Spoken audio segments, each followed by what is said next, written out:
اعوذ باللہ من الشیطان الرجیم بسم اللہ الرحمن الرحیم وما کان اللہ لیعذبہم وانت فیہم صدق اللہ العظیم وصدق رسولہ النبی الکریم اللہم صلی علی سیدنا و مولانا محمد معدن الجود والکرم وآلہ وبارک وسلم۔ حمد و صلاۃ کے بعد دو چیزیں زندگی میں بڑی ضروری ہوتی ہیں، ان کو کبھی نہیں بھولنا چاہیے۔ ایک تو یہ کہ ہمارا کوئی وارث ہونا چاہیے، ہمیں لاوارث نہیں ہونا چاہیے۔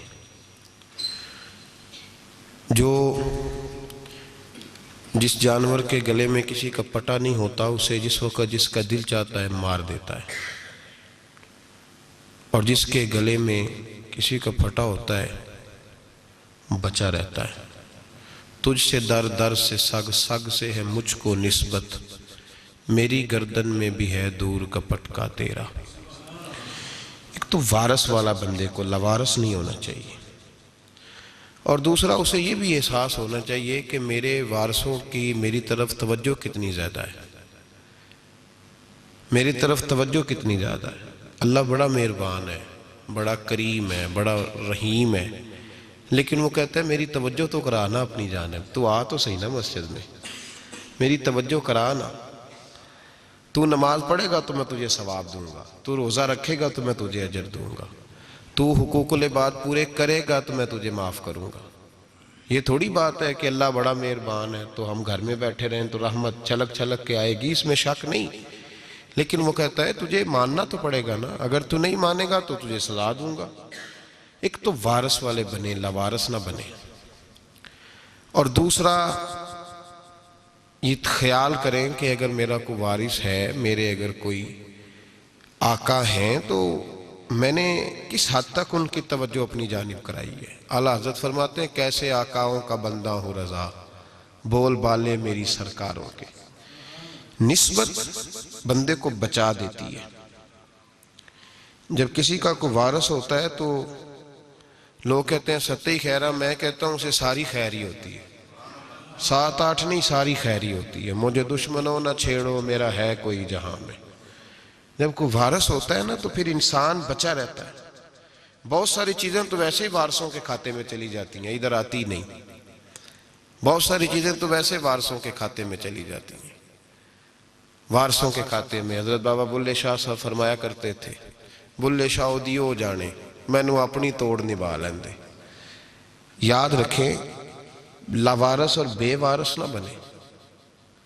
جو بچہ باپ کے گھر کے اندر رہتا ہے، چھتری کے نیچے رہتا ہے، جو کہتا ہے میں ابا جی کے ساتھ ہوں، میں ادھر بیٹھا ہوں آپ کے ساتھ ہوں، باپ بھی خیال کرتا ہے، وہ کہتا ہے ٹھیک ہے میرا بیٹا ہے، اس کی ضرورتوں کا خیال کرتا ہے۔ جو بیٹا اپنے 4 برتن لے کے علیحدہ ہو جائے،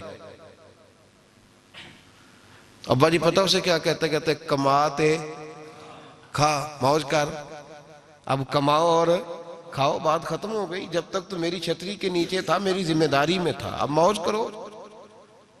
اور بعض باپ ایسے بھی ہوتے ہیں جو کہتے ہیں بھئی وہ علیحدہ ہے، میرا اس کے سیاہ سفید سے کوئی تعلق، علیحدہ نہ ہو جائیں، کبھی بھی علیحدہ نہ ہو جائیں۔ جڑی بکری اجڑوں وچھڑی وہ بگیاڑا جوگی، علیحدہ نہ ہو جائیں، اندر رہیں، چھتری کے نیچے رہیں، ادھر ادھر دائیں بائیں نہ بھاگیں۔ قرآن مجید فرقان حمید کی سورہ انفال کی آیت نمبر 33، کفار مکہ نبی پاک صلی اللہ تعالی علیہ وسلم سے کہتے تھے کہ اگر ٹھیک ہے ہم نہیں مانتے معاذ اللہ، تو آپ اللہ سے کہیں ہم پہ پتھر نازل کریں، آپ کہیں اللہ سے عذاب نازل کریں، کہیں اللہ سے۔ نبی پاک صلی اللہ علیہ وسلم نے نہیں کہا، یہ حضور کی رحمت تھی، حضور نے کہا ہی نہیں کہ یا اللہ تو نازل فرما پتھر۔ کافر کہتے تھے کہیں اللہ سے پتھر نازل کرے، تو اللہ پاک نے سورہ انفال کی آیت نمبر 33 میں فرمایا محبوب وما کان اللہ لیعذبہم وانت فیہم، اللہ کا کام ہی نہیں انہیں عذاب دے، اللہ کا کام ہی نہیں۔ محبوب میری رحمت کو گوارا نہیں، کیسے عذاب دوں، وانت فیہم، تو جو ان کے درمیان موجود ہے۔ محبوب جب تک تو مکے میں موجود ہے، مدینے میں موجود ہے، میں انہیں عذاب نہیں دوں گا۔ یہ مانگیں گے بھی تو میں انہیں عذاب، اللہ تو کافر کو عذاب نہیں دیتا مصطفیٰ کی برکت سے، اللہ تو کافر کو، بلکہ ایک نکتہ ہمارے مفسرین نے بیان کیا ہے. نبی پاک صلی اللہ علیہ وسلم طائف تشریف لے گئے تو حضور سید عالم صلی اللہ علیہ وسلم نے ان کو تبلیغ کی، انہوں نے جواب میں پتھر مارے، حضور کو لہو لہان کر دیا. حضور واپس تشریف لائے. حضرت زید بن حارثہ رضی اللہ تعالیٰ عنہ ساتھ تھے. کہتے ہیں جب واپس آئے تو اللہ پاک نے حضرت جبریل امین کو بھیجا، کہا میرے محبوب سے جا کے پوچھو کہ حبیب اگر تو کہتا ہے نا تو میں ان کو 2 پہاڑیوں کے بیچ رکھ کے مسل دیتا ہوں، 2 پہاڑیوں کے درمیان رکھ کے پیس دیتا ہوں، تباہ کر دیتا ہوں ساری بستی طائف کی. اگر تو کہتا ہے تو مسل دیتا ہوں ساری بستی، تو اگر کہتا ہے تو. حضور نے فرمایا نہیں یا اللہ، چلو یہ نہیں مانتے، ان کی آنے والی نسلیں ہی مان جائیں گی. یہ نہیں. اب ہمارے مفسرین نے یہاں ایک جملہ لکھا ہے، ہمارے بزرگ فرماتے ہیں جو رب کافر کو عذاب نہیں دیتا بغیر محبوب کے مشورے کے، کافر کو عذاب نہیں دیتا محبوب کے مشورے کے بغیر، تو مسلمانوں کو کیسے عذاب دے گا؟ جو کافر کو عذاب دینے سے پہلے نبی پاک سے مشورہ کرتا ہے، تو کہے تو دے دوں عذاب. کافر کو عذاب نہیں دے رہا، پہلے مصطفیٰ سے پوچھتا ہے حبیب تو اگر کہے تو دوں عذاب. تو کیا وہ مسلمان کے بارے میں نبی پاک سے مشورہ نہیں کرے گا؟ تو پھر اعلیٰ حضرت بول پڑے، کہنے لگے کیسے آقاؤں کا بندہ ہوں رضا، بول بالے میری سرکاروں کے، کیسے آقاؤں کا بندہ ہوں رضا، بول بالے. اور پھر کہنے لگے پیش حق مجدہ شفاعت کا سناتے جائیں گے، وہ آپ روتے جائیں گے، ہم کو ہنساتے جائیں گے. وسعتیں دی ہیں خدا نے دامن محبوب کو، جرم کھلتے جائیں گے اور وہ چھپاتے جائیں گے. اور باغ جنت میں محمد مسکراتے جائیں گے، پھول رحمت کے گریں گے، ہم اٹھاتے جائیں گے صلی اللہ علیہ وسلم. تو یاد رکھیں جب کوئی وارث ہوتا ہے تو وہ بچاتا ہے، وہ دفاع کرتا ہے، آگے کھڑا ہو جاتا ہے، کہتا ہے تو میرے ساتھ بات کر، بچے کو چھوڑ، میرے ساتھ بات کر، وہ سامنے. اور ویسے بھی بندہ غیور ہوتا ہے، یار مجھے زیادہ تو نہیں، چلے میں اتنا سیانہ تو نہیں، اتنا مجھے ضرور پتہ ہے کہ چھوٹے بھائی کو خود رکھ کے نہ کئی دفعہ بندہ ٹانگوں کے نیچے تو ٹھڈوں اور مکوں سے پھینٹی لگاتا ہے، ناک سے خون بھی نکال دیتا ہے اپنے بھائی کو. لیکن گلی میں اگر کوئی اور تھپڑ مارے تو بندہ کہتا ہے تیری طاقت کیسے ہوئی، میرے بھائی کو ہاتھ لگایا تو نے، تیری جرت کیسے ہوئی. ڈنڈا لے کے بندہ اپنے بیٹے پہ سارا ڈنڈا ہی توڑ دیتا ہے مار مار کے. تو غلط کام کرتا ہے. باہر اگر کوئی میلی آنکھ سے دیکھے، میلی آنکھ، وارث جیندے ہون تے بوٹے سکدے نہیں. جب کوئی وارث ہوتا ہے تو کہتا ہے نا بھائی نا، سوال ہی نہیں پیدا ہوتا، ہو ہی نہیں سکتا. میرے حضرت صاحب فرمایا کرتے تھے ہم تو ان وارثوں کے ماننے والے ہیں کہ جب قبر میں جاتے ہیں تو وارث سراہنے آ کے کھڑے ہوتے ہیں، کہتے ہیں یا رسول اللہ یہ آپ کے دروازے کا غلام ہے، میں نے خود بازو پکڑ کے غلام بنایا ہے. یہ کیسے ہو جاتا ہے؟ وہ وارث آ کے کھڑے ہو جاتے ہیں خود. اور میں نے کئی دفعہ سنائی یہ بات، مولوی اشرف علی تھانوی نے لکھا ہے، غوث اعظم رضی اللہ تعالیٰ عنہ کا دھوبی کپڑے دھوتا تھا، فوت ہو گیا تو قبر میں فرشتے نے آ کے پوچھا من ربو کا، کہنے لگا جی میں تو عبد القادر جیلانی کا دھوبی ہوں. پھر پوچھا ماں دینو کا، کہنے لگا ساری زندگی غوث کے کپڑے دھوئے، میں اس کے کپڑے دھوتا رہا ہوں. اس نے کہا میں رب اور دین پوچھتا ہوں تو عبد القادر کا بتاتا ہے. مولوی اشرف علی تھانوی کہتے ہیں کہ حضرت غوث اعظم رضی اللہ تعالیٰ عنہ خود قبر میں آئے اور کہنے لگے تمہیں سمجھ نہیں آ رہی، تمہیں بتا تو رہا ہے کہ عبد القادر کے تو کوئی دروازے کے پاس سے گزر جائے تو اسے خدا یاد آ جاتا ہے، اس نے تو ساری زندگی کپڑے دھو کے دیے، اسے نہیں پتا خدا کا. کیسے آقاؤں کا بندہ ہوں رضا، بول بالے میری سرکاروں کے. کوئی وارث ہوتا ہے جب کوئی تیرا وارث ہوتا ہے پھر تو بہت ساری ذمہ داریاں ویسے وارث کی ہوتی ہیں. جب کوئی تیرا وارث ہوتا ہے لاوارث بن کے زندگی نہ گزاریں. ہم نے کسی کو وارث بنایا ہی نہیں، بیعت بھی رسمی، عقیدت بھی رسمی، ارادت بھی رسمی، رسم ہی رسم، نام لکھوانے کے لیے بس کہہ دیا فلاں جگہ ہیں. او بھائی جب کوئی وارث ہوتا ہے تو پھر حالات بدلے ہوئے ہوتے ہیں، پھر مزاج بدلے ہوئے ہوتے ہیں. حضرت مرزا مظہر جانا فرماتے ہیں کہ بارش ہوئی تھی تازی دلی میں تازی بارش ہوئی تھی. ایک بابا لکڑی کے جوتے پہنے کھڑا ہوں، اللہ اللہ اسی کسے دے کچھ بھی نہیں لگ دے نہ کوئی ساڈا دردی. بابا مست ہو کے جا رہا، اللہ کرتا جا رہا. ایک طوائف اپنے کوٹھے سے اتر کے تو سیڑھیوں پہ بیٹھی تھی، ساتھ اس کا یار بھی بیٹھا تھا. بابا اپنی مستی میں جا رہا ہے تو بابا جی کے پیروں سے کچھ مٹی اڑی تو اس عورت کے کپڑوں پہ پڑ گئی. پرواہ نہیں، بزرگ گزر رہے. وہ یار اس کا دوڑا ہوا آیا، اس نے آ کر تھپڑ مارا. کا خیال نہیں سارے اس کے کپڑے آلودہ کر دیے، تو کدھر تیرا دماغ نہیں ٹھیک؟ بابا نے نظر اٹھائی، کہا بیٹے میں نے دیکھا نہیں، چل اللہ تیرا بھلا کرے، تو نے بدلہ لے لیا. بابا جی چپ کر کے وَإِذَا خَاطَبَهُمُ الْجَاهِلُونَ قَالُوا السَّلَامَ، چپ کر کے گزر گئے.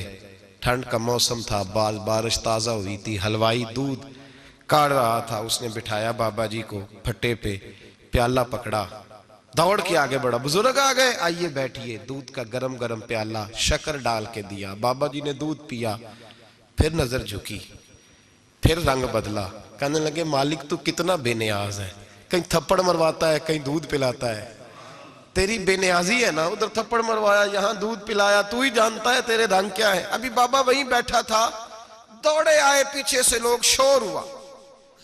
بابے کو دبوچ کے وہاں لے گئے جہاں اس نوجوان نے تھپڑ مارا تھا. کہا تو اللہ کا بندہ ہے، اللہ کے بندے بد دعا تو نہیں دیتے. ہوا کیا؟ کہا تو نے بد دعا دی ہے؟ کہا نہیں دی، بات بتاؤ. کہنے لگے اس نے تجھے تھپڑ مارا ہے، چھت پہ چڑھا ہے، پیر پھسلا ہے، گردن کے بل گرا ہے، منکا ٹوٹ گیا، مر گیا ہے، تو نے بد دعا دی ہے.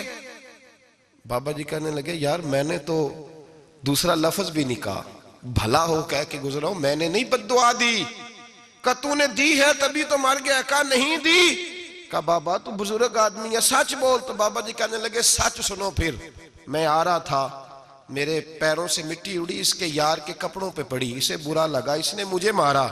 جب اس نے مجھے مارا تو میں کوئی لاوارث تو نہیں تھا، جب اس نے مجھے مارا تو میں کوئی لاوارث تو نہیں تھا. مجھے دشمنوں نہ چھیڑو، میرا ہے کوئی جہاں میں ابھی پکار لوں گا، نہیں دور ہے مدینہ. اس نے مجھے مارا تو میں کوئی لاوارث تھا کہ میرا بدلہ کوئی نہ لیتا. اس نے مجھے مارا ہے تو میرے یار کو برا لگا تو اس نے اسے مار دیا ہے، میری تو غلطی کوئی نہیں. یاروں کا جھگڑا ہے، یہ تو دوستوں کا جھگڑا ہے، یہ تو یاروں کا جھگڑا ہے، کوئی غلطی نہیں میری، کوئی غلطی نہیں. خش خش جنہ قدر نہیں میرا، اے میرے صاحب نو وڈیائیاں، میں تے گلیاں دا روڑا کوڑا، میں گلیاں دا روڑا کوڑا. میں نو محل چڑھایا ہے سائیاں، میں نو محل چڑھایا ہے سائیاں. فرمایا اس نے مجھے لوارث سمجھا تھا کہ تھپڑ مار کے گزر جائے، میرا کو پوچھے گا ہی نہیں. میرے رسول پاک علیہ السلام کے بارے میں رب فرماتا ہے ابھی میں تو تیرے ہوتے ہوئے کافر کو سزا نہیں دیتا کہ تو موجود ہے. یاد رکھیں حضرت فضیل بن عیاض فرماتے ہیں ایک جوان تھا، مسجد میں آیا، لوگوں سے کہنے لگا روٹی کھلاؤ. کسی نے توجہ نہ کی. اس نے کہا میں رب بتانے والا ہوں، میری طرف دیکھو تو صحیح. کسی شخص نے خیال ہی نہ کیا. پھر اس نے کہا یار تھوڑا سوچو. نمازیوں سے کہا، اہل علاقہ سے کہا، انہوں نے کہا تیری طرح کے بڑے درویش دیکھیں. مسجد کے محراب میں وہ رب کریم کا بندہ انتقال کر گیا. جب فوت ہو گیا نا، لوگوں کا مزاج ہے، بیمار کو دوائی نہیں دیتے، جنازے پہ وقت پہ پہنچ جاتے. جب کوئی گر رہا ہوتا ہے تو سہارا کوئی نہیں دیتا، جب کوئی گر جاتا ہے، ٹانگ ٹوٹ جاتی ہے تو تیمارداری کو زمانہ پہنچ جاتا ہے. اور بزرگ وہ نوجوان اللہ کا نیک بندہ مسجد کے محراب میں فوت ہو گیا. حضرت فضیل ابن عیاض کہتے ہیں امام صاحب نے اعلان کیا چندہ دو، کوئی لاوارث فوت ہو گیا، کفن دینا. چندہ کٹھا ہوا، کفن خریدا، جنازہ پڑا. عشاء کے بعد دفن کر کے آئے.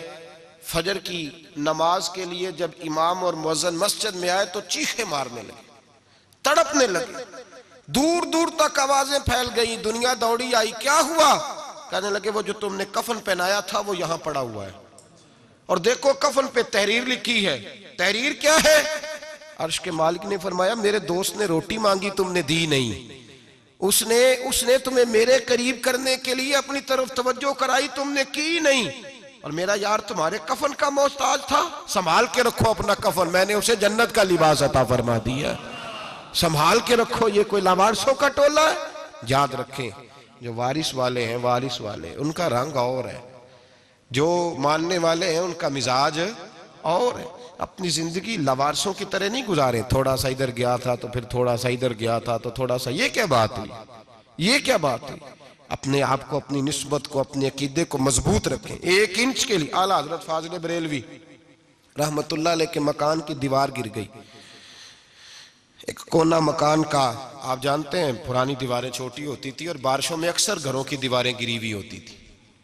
ایک سائیڈ کی دیوار گر گئی تو اس کونے میں ہندوؤں کا گھر تھا. اب مستری صاحب رات کو آئے، ان سے بات ہوئی تو کہنے لگے سویرے کام شروع کروں گا. کہا 1-2 صاحب نے کہ ہندوؤں کا گھر ساتھ ہے اور وہ دشمن بھی بڑے زیادہ ہیں، تو رات کو ہی ہو جائے. کہنے لگا جی نہیں، میری مجبوری ہے، مزدور کہاں سے لاؤں گا، بڑے معاملات ہیں، سویرے شروع ہوگی. اب رات کو مولانا ظفر الدین بہاری علیہ رحمہ کہتے ہیں بچے مدرسے کے، باقی سارے لوگ، سب کو جمع کیا گیا، چونکہ اس طرف سے تھوڑا خطرہ تھا ہندوؤں کی جانب سے. کہا جناب یہ بڑے دشمن ہیں اسلام کے، تو اس طرح کرو کہ 2-3 بچوں کی ڈیوٹی لگائیں یا کچھ لوگوں کی یہاں رات کو پہرا دیا جائے. ٹھنڈ بھی بڑی زیادہ تھی، کھڑا ہونا بھی مشکل تھا.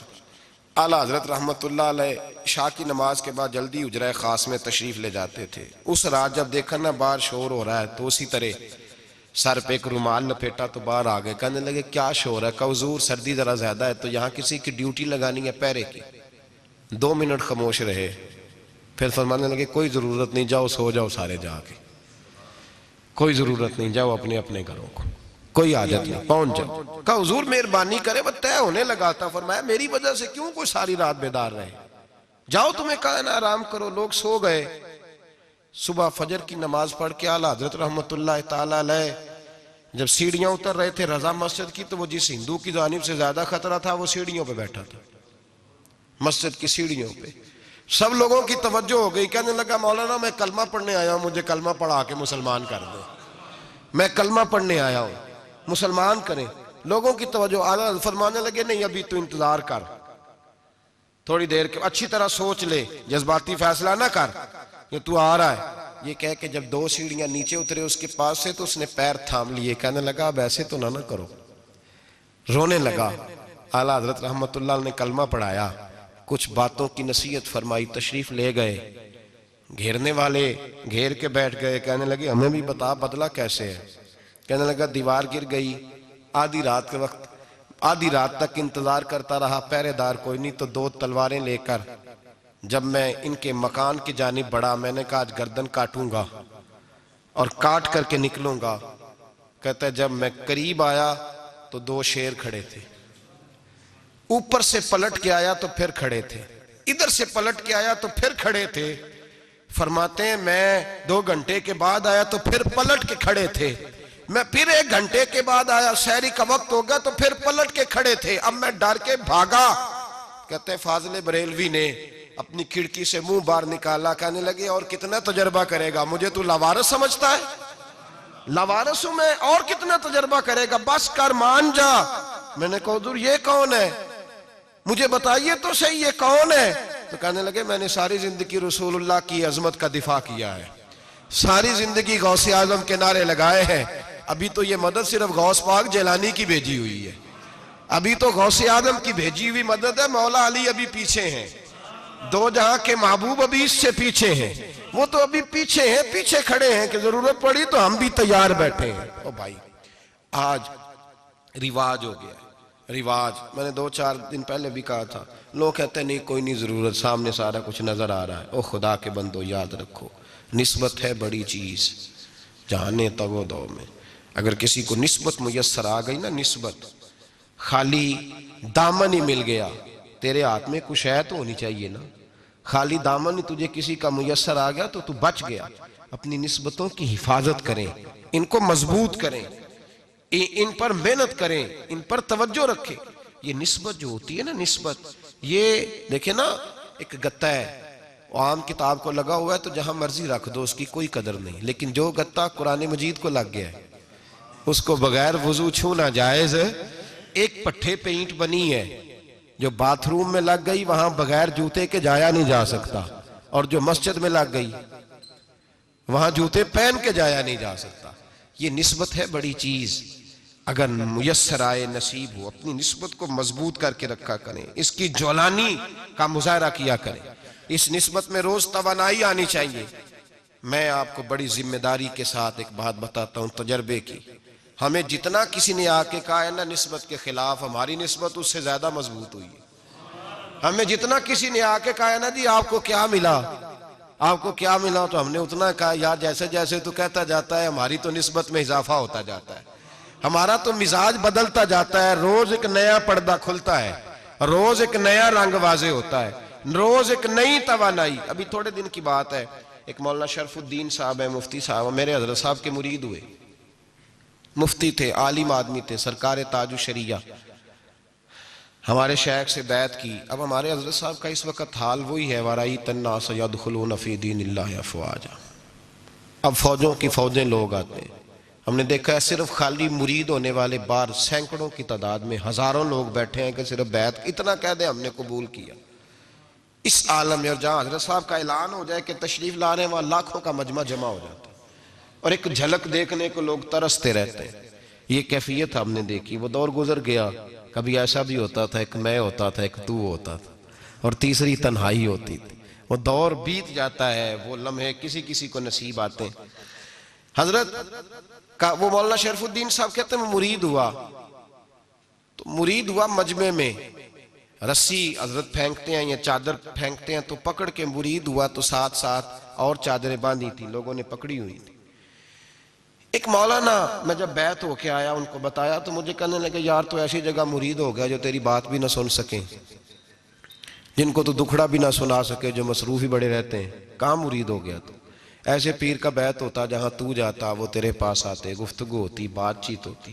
کہتے جب انہوں نے مجھے بہت زیادہ قائل کیا نا، بہت زیادہ، تو میں نے ارادہ کر لیا، میں نے کہا بات ٹھیک ہے، بیعت کہیں اور ہونا چاہیے تھا. کہتے ہیں میں عشاء کے بعد سویا تو حضرت صاحب مجھے خواب میں ملے، خواب میں، اور فرمانے لگے مولانا جب آپ مرید ہوئے تھے تو آپ اس جانب بیٹھے تھے، اس کونے میں آپ تھے، اتنے لوگ آپ سے پہلے تھے، اس حال میں آپ مرید ہوئے تھے، اور جہاں تک بات چیت کرنے کی بات ہے تو آپ نے جو دل میں سوچا تھا وہ میں نے آ کے آپ کو بتا دیا ہے. پھر بھی بڑی ضرورت ہو تو میرے صاحبزادے کا نمبر لے لیں اور فون کر لیا کریں، بات ہو جایا کرے گی. کہتے ہیں یہ ابھی بات ہو ہی رہی تھی کہ میرے دروازے پہ دستک ہوئی تو میری آنکھ کھل گئی. میری آنکھ کھلی تو میں پریشان ہوں کہ نمبر تو ملا نہیں. ایک انجینئر صاحب میرے محلے میں رہتے تھے، فرماتے ہیں وہ شام کو میرے پاس آئے اور کہنے لگے مولانا سنا ہے آپ حضرت مفتی اختر رضا صاحب سے مرید ہو گئے. میں نے کہا ہاں. تو کہنے لگے میں ان کے مدرسے میں کام کر کے آئے ہوں، میرے پاس ان کے بیٹے کا نمبر ہے، چاہیے آپ کو؟ نمبر ہے چاہیے؟ کہتے ہیں نمبر مجھے وہ شام کو گھر آ کے دے گئے. اب جب میں آستانہ نور پہ بریلی شریف ملنے کے لیے حاضر ہوا تو میرے دل میں خیال آیا، جب میں اندر گیا نا تو میرے دل میں خیال آیا حضور خواب جو آئی تھی اتنی بھی جلدی کیا ہے، ذرا ٹھہر جائیے، آپ ملے جو تھے تو صاحب نمبر بھی دے ہی جاتے. میرے دل میں خیال آیا تو السلام علیکم کے بعد حضرت کہنے لگے مولانا مجھے تو جلدی کوئی نہیں تھی، آپ کے دروازے پہ دستک ہو گئی تھی، مجھے تو کوئی جلدی نہیں تھی، آپ کا دروازہ بجنے لگا تھا، مجھے تو جلدی کوئی نہیں تھی لوٹنے کی. ہر مشکل دی کنجی یارو ہاتھ مرداں دے آئی، اور مرد نظر کرے جس ویلے مشکل رہے نہ کائی. بس لوگوں یہ یاد رکھو اور اس پہ عمل کرو، اپنی نسبتوں کو مضبوط کریں. ہمارا تو جیسے دن کا اجالا چمکتا ہے نا، چمکتا ہے دل کا اجالا، جیسے نیا دن چڑھتا ہے ہمارے لیے تو ایک نئی روشنی لے کے آتا ہے. اپنے آپ کو بیدار رکھیں. سورج اگر باہر پورا نکل آئے نا تو جو آدمی آنکھیں زور سے بند کر لے اسے کوئی شے نظر نہیں آتی. پورا سورج نکلا ہوا بھی ہو، سورج اسے نظر آئے گا جس کی اپنی آنکھیں بھی کھلی ہوں گی. تو آنکھیں نہیں کھول رہے، تو آنکھیں نہیں کھول رہے، آنکھیں، یہ شکوہ آنکھیں نہ کھولنے کا ہے، آنکھیں نہیں کھول رہے تو سورج کیسے نظر آئے گا؟ بات ذرا سخت ہے پر چلو آپ میرے عزیز ہیں کر جاتا ہوں. ملا رومی رحمت اللہ تعالیٰ علیہ فرماتے مجھ سے ایک شخص نے کہا کہ نبی پاک صلی اللہ تعالیٰ علیہ وسلم اگر سراجم منیرہ ہے تو نظر کیوں نہیں آتے؟ تو میں نے کہا الو اگر آنکھیں بند کر لے تو اسے کوئی شے نظر نہیں آتی. آنکھیں بند کر لے تو اسے کوئی شے نظر، تو آنکھیں تو کھولنا، آنکھیں کھول. یہاں میں اپنے کمرے میں یوں پردہ آگے کر کے لائٹ بند کر کے باہر شور مچاؤں سورج کوئی نہیں، سورج کوئی نہیں، تو مجھے کوئی بندہ کہے گا پاگل اس طرح کر، باہر نکل، ادھر آ تجھے دکھاؤں سورج ہے کہ نہیں، تیری تو اپنی آنکھیں بند ہے. اقبال کہتے ہیں دل بینا بھی کر خدا سے طلب، آنکھ کا نور دل کا نور نہیں، اندر کی آنکھیں کھول، اندر اتنا اندھیرا ہے تو باہر کیسے نظر آئے گا؟ تو لوگ آنکھ ہی نہیں کھولتے، دائیں بائیں دیکھتے رہتے ہیں۔ نسبت کو مضبوط کریں۔ رب تو فرماتا ہے حبیب تو موجود ہے تو میں کافر کو بھی عذاب نہیں دیتا۔ اب یہاں خالص نسبت کا بیان ہے، خالص۔ یہ نہیں فرمایا کہ حبیب ان کے عمل اچھے ہیں تو میں عذاب نہیں دیتا، یہ نہیں فرمایا کہ حبیب یہاں خانہ کعبہ ہے تو میں عذاب نہیں دیتا۔ نسبت کی بات فرمائی، نسبت کی۔ یہ نہیں فرمایا کہ حبیب یہاں روز طواف ہوتا ہے تو عذاب نہیں دیتا، یہاں تلاوت ہوتی ہے تو فرمایا حبیب تو ہے اس لیے میں انہیں عذاب۔ مدینے میں کبھی زلزلہ نہیں آیا، پتہ ہے آپ کو؟ اس لیے نہیں آیا کہ وہاں میرے مصطفیٰ کا گنبد خضرا ہے۔ کوئی فصل وہ بیجتے نہیں، کوئی فصل بوتے نہیں، وہ کوئی فصل بھی، لیکن دنیا کی ہر شے آپ کو مدینے میں ملتی ہے۔ جو سب سے اچھا پھل کھانا چاہے اسے مدینے میں جا کے ملتا ہے، اس لیے کہ وہاں گنبد خضرا کی ہریالی موجود ہے۔ دنیا کی ہر نعمت ملتی ہے اس لیے کہ گنبد خضرا جو موجود ہے۔ تو بھائی یہ نسبتوں کی بات ہے، نسبتوں کی۔ پرانی امتوں میں جب کوئی گناہ کرتا تھا تو دروازے پہ لکھا ہوتا تھا سویرے، میرے حبیب نے دعا فرمائی مولا یہ میرے ہیں انہیں رسوا نہ کرنا، اے اللہ میرے ہیں انہیں رسوا نہ کرنا۔ تو میرے بھائی سن لو اور یاد رکھ لو، لاکھوں پاپ بھی لوگ کر کے آئیں، سویرے منہ دھو کے نکل آئیں تو عرش کا مالک رسوا نہیں کرتا، بلکہ کہتا ہے تو میرے دامن میں چھپ جا، اندر جا کے جہاں گناہ کیا ہے وہاں جا کے دل سے سچی توبہ کر لے، میں قیامت میں بھی کسی کو نہیں بتاؤں گا کہ تو نے گناہ کیا ہے۔ تو برکت کس کی ہے؟ رسول پاک کی۔ یہ برکت کس کی ہے؟ حبیب دو عالم کی صلی اللہ۔ غلامی کا رشتہ مضبوط کریں، غلامی کا وارث والے بنے، لوارث نہ بنے۔ لوارثوں جیسی زندگی نہ گزارے، جہاں مرضی چلے گئے، جہاں مرضی چھٹیاں کار ہے، جتنے مرضی ٹائم بتائے، جو مرضی طبیعت میں آیا کرتے پھرے، پتہ ہی کوئی نہیں، حال ہی کوئی نہیں، یہ کوئی کیفیت نہیں ہے کوئی بھی۔ مجھے ایک صاحب کہنے لگے کہ ایک پیر بھائی پوچھ رہا تھا حضرت صاحب کا حال کیا ہے، میں نے آج کے بعد اس نے تجھ سے پوچھا تو بالکل نہ بتانا۔ وہ کیسا بیٹا ہے، وہ کیسا بیٹا ہے جو پڑوسیوں سے دائیں بائیں لوگوں سے حال پوچھتا ہے، اسے پتہ ہی نہیں، اسے خبر ہی نہیں، اسے تو لمحے لمحے کی خبر ہونی چاہیے، اسے تو منٹ منٹ کا پتہ ہونا چاہیے تھا۔ وہ اس نے کس طرح کی نسبت رکھی ہوئی ہے جس کو ہم سایوں سے پوچھنے پڑتا ہے ذرا پتہ کر کے بتانا حال کیا ہے۔ تو کدھر تھا بھائی، اتنی دیر ہو گئی، تو نے حال بھی کسی اور سے پتہ کرانا ہے؟ میں نے کہا اس کو کہنا آج کے بعد حال پوچھنا ہوا تو خط لکھے، میں بھی جواب لکھ دوں گا، بات ختم ہو گئی۔ جب دور دور جو رہنا ہے تو ٹھیک ہے، پھر اس طرح نہ تو خدا ہے نہ میرا عشق فرشتوں جیسا، دونوں انسان ہیں تو پھر کیوں اتنے حجابوں میں ملے؟ اور اس نے کہا تھا اب کہ ہم بچھڑے تو شاید کبھی خوابوں میں ملے، جیسے سوکھے ہوئے پھول کتابوں میں ملے۔ ایسا کام نہ کریں کہ وہ انداز ہی بدل جائے، اپنے آپ کو، اپنی نسبتوں کو مضبوط کریں۔ اللہ تبارک و تعالیٰ سے دعا اور التجا ہے کہ اللہ کریم ہمیں نسبتوں کی مضبوطی عطا فرمائے، اور اللہ تبارک و تعالیٰ ہمیں یہ توفیق دے کہ ہم سمجھ جائیں اس بات کو کہ اصل بات ہے کیا، اور اصل کی مضبوطی کتنی ضروری ہے، اصل تک پہنچنا کتنا ضروری ہے۔ اور یہ بھی یاد رکھیں، اماں جب ناراض ہوتی ہے نا، جب اماں ناراض ہوتی ہے تو کہتی ہے بس نکل جاتا، فٹافٹ نکل جاتا، دوڑ جا، کوئی تعلق نہیں۔ ابا بھی کہتا ہے آج آیا تو ٹانگیں توڑ دوں گا، حال ہی کوئی نہیں۔ اور وہی بیٹا جا کے 2 منٹ پیروں میں بیٹھتا ہے، کہتا ہے اماں تجھے پتہ ہی نہیں میں کتنی ٹینشن میں تھا۔